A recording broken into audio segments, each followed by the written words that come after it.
सभी साथियों को मेरा नमस्कार, स्वागत है आप सबका आज 22 अप्रैल के जनसत्ता विश्लेषण में। तो आइए शुरू करते हैं आज के संपादकीय का विश्लेषण बिना किसी देरी के। फिलहाल अंतर्राष्ट्रीय खबर और भारत को लेके है कि अमेरिकी उपराष्ट्रपति जेडी वैंस भारत यात्रा पे आए हुए हैं। वह जयपुर में रुके हैं। आगे बढ़ते हैं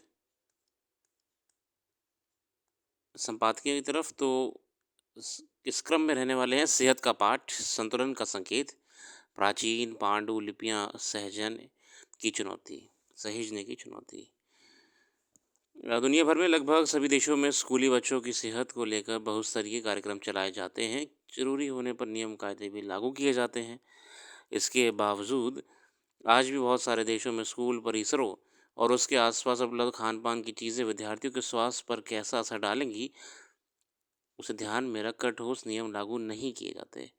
संयुक्त राष्ट्र आर्थिक, सामाजिक और सांस्कृतिक संगठन यानी यूनेस्को की ताज़ा वैश्विक शिक्षा रिपोर्ट में ये तथ्य उजागर हुआ कि केवल 60% देशों के स्कूलों में भोजन और पेय पदार्थों को विनियमित करने वाले कानून और मानक हैं। मतलब बच्चों के हिसाब से स्कूल में, परिसरों में और स्कूल के निकट किस क्वालिटी का भोजन मिलना चाहिए जो कि बच्चों की हेल्थ के लिए अच्छा हो, ये नियम और ये मानक आज बिल्कुल भी नज़र नहीं आते हैं। और भारत ही नहीं, कई देशों में इनका अभाव है, जिसका अल्टीमेट असर युवाओं के बच्चों की सेहत पे पड़ रहा है। और सेहत में यानी कि यही बच्चे कल के भविष्य हैं, कल के बड़े हो जाएंगे तो यही देश को आगे चलाएंगे।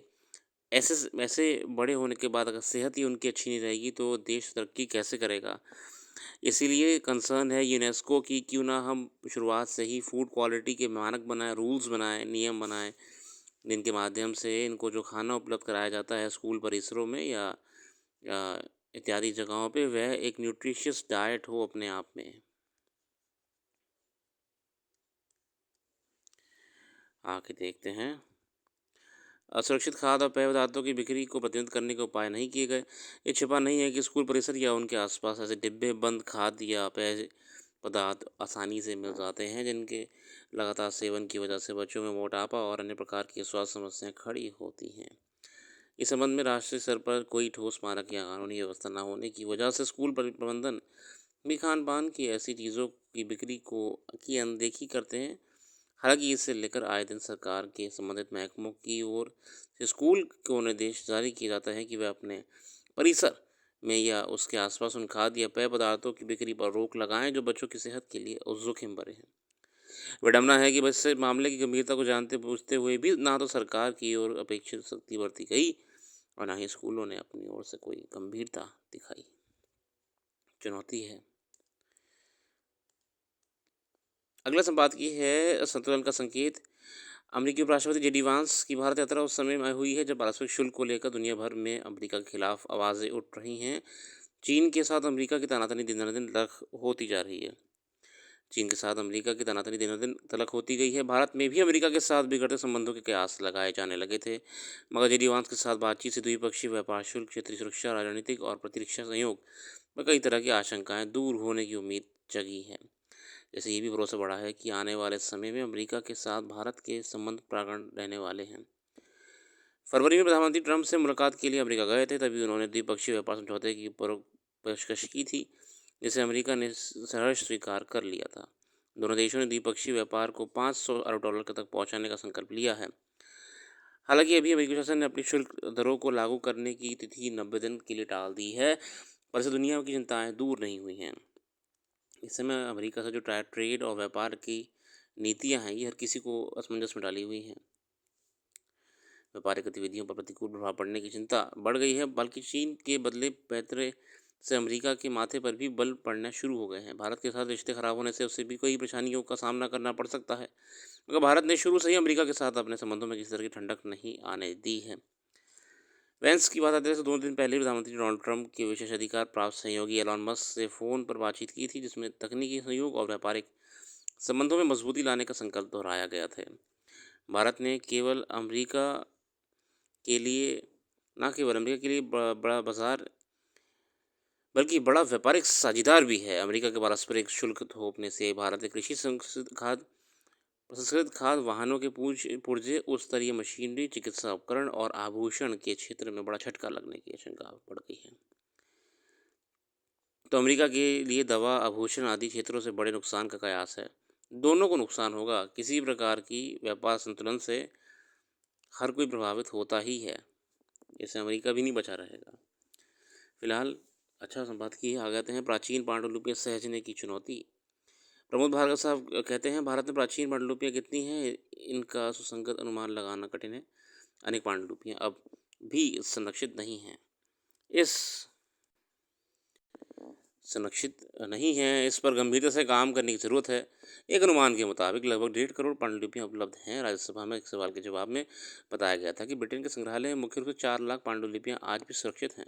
यद्यपि वहां से अब तक 50,000 पांडुलिपियां मंगाई जा चुकी हैं।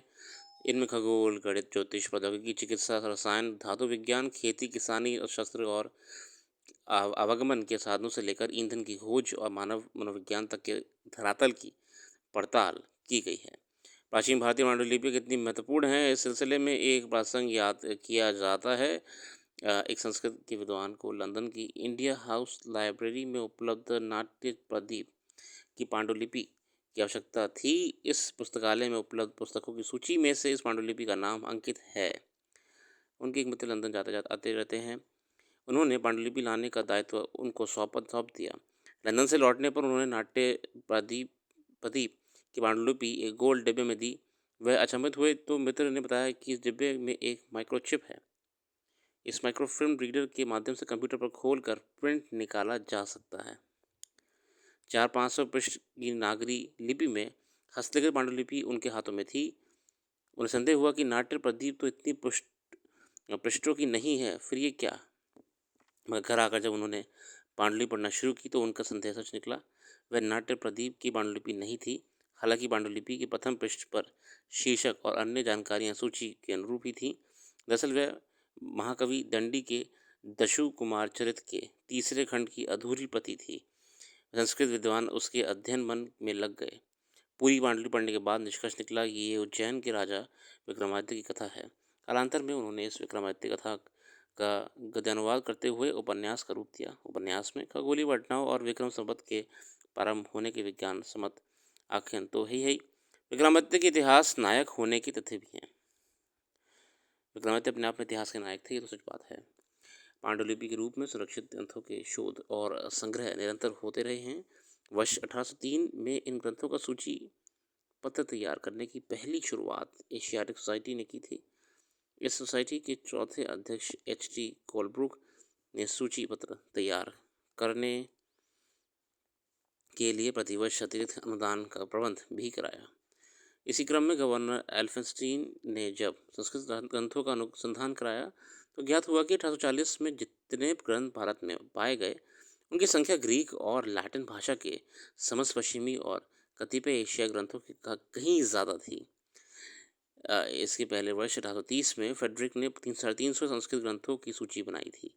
मतलब हमारी अपने आप में जो कल्चर हिस्ट्री है, आर्कियोलॉजी है, बहुत ही रिच है। कालांतर में 1891 आते आते शेक्योर एल्फ्रेस ने जो सूची पत्र बनाया उसमें इन संस्कृत पांडुलिपियों की संख्या 32,000 से ऊपर निकल गई। इसके बाद हरप्रसाद शास्त्री ने 40,000 पांडुलिपियों और 1916 में राहुल संकृत्यायन ने 50,000 ग्रंथों की खोज कर सूची पत्र बना लिया। अगर हम अपनी हिस्ट्री को देखेंगे तो देखिए कितना बड़ा है, वास्ट है। आगे बताया गया है कि कई विषयों में जानकारियाँ दी हुई हैं। वर्ष 1981 में भारत की प्राचीनतम भगशाली पांडुलिपि को प्राचीनतम गणित की पांडुलिपि माना गया है। ये पांडुलिपि खैबर पख्तूनख्वा पेशावर के एक किसान को मिली थी। भोजपत्रों पर ये संस्कृत में लिखी गई है। इसे केवल 70 पृष्ठ मिले हैं, शेष नहीं हो पाए हैं। इसे 9वीं शताब्दी का लिखा माना जाता है, पर अब इसकी लिखावट की ऑक्सफोर्ड विश्वविद्यालय और वॉडलियन पुस्तकालय के शोधकर्ताओं ने रेडियो कार्बन डेटिंग से जांच की तो इसे 3वीं-4वीं शताब्दी का होना पाया गया। इसे निष्कर्ष भी निकाला गया कि ग्वालियर स्थित मंदिर की दीवार पर उत्कीर्ण शून्य का शिलालेख 9वीं शताब्दी का है। कितना पुराना इतिहास है अपने आप में। ऑक्सफोर्ड विश्वविद्यालय के प्राध्यापक मार्क्स डू सुतार ने प्रतिपादित किया कि आज हम जिस शून्य का प्रयोग करते हैं वह पांडुलिपि का आरंभिक लेखन शारदा लिपि में है। ये लिपि 8वीं से 12वीं शताब्दी तक दक्षिण एशिया व उत्तर पश्चिम क्षेत्रों और कश्मीर के भूखंडों में प्रचलित थी। शारदा लिपि संस्कृत में निकट मानी जाती है। ऋग्वेद में इन लिपियों के प्रारंभिक विकास में पढ़ी और मग समुदाय के लोगों के द्वारा लिए जाने के उल्लेख हैं। वर्गमूल, धनमूल, स्वर्ण की गणना के साथ आय, व्यय, ब्याज और सरल समीकरणों का उल्लेख भी इस पांडुलिपि में है। और बख्शाली पांडुलिपि में लिखे जाने से बहुत पहले से ही भारतीय मनुष्यों ने गणितीय वैदिक ज्ञान के सूत्रों को ऋतु श्रुति परंपरा से मौखिक रूप में पीढ़ी दर पीढ़ी स्मृति में ग्रहण करा दिया था। यही कालांतर में लिखित और मौद्रित रूपों में हमारे समक्ष है। दुनिया ने मान लिया है कि ऋग्वेद के सूक्त और मंत्र सबसे प्राचीन मौखिक और भोजपत्रों पर लिखित आख्यान है। भंग संहिता भी एक प्राचीन पांडुलिपि है जिसकी मूल प्रति होशियारपुर में आज भी सुरक्षित है। इसमें ग्रह नक्षत्रों के आधार पर व्यक्ति का भूत और भविष्य बाँचने का दावा किया जाता है।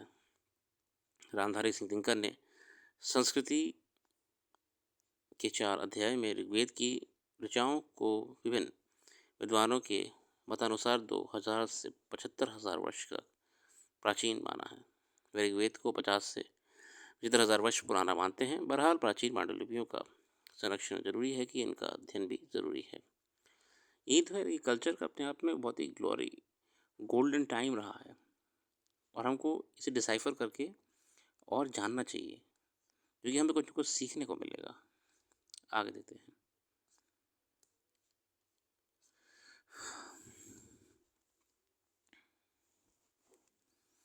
फिलहाल आज के लिए रखते हैं, कल फिर आएंगे नई वीडियो के साथ।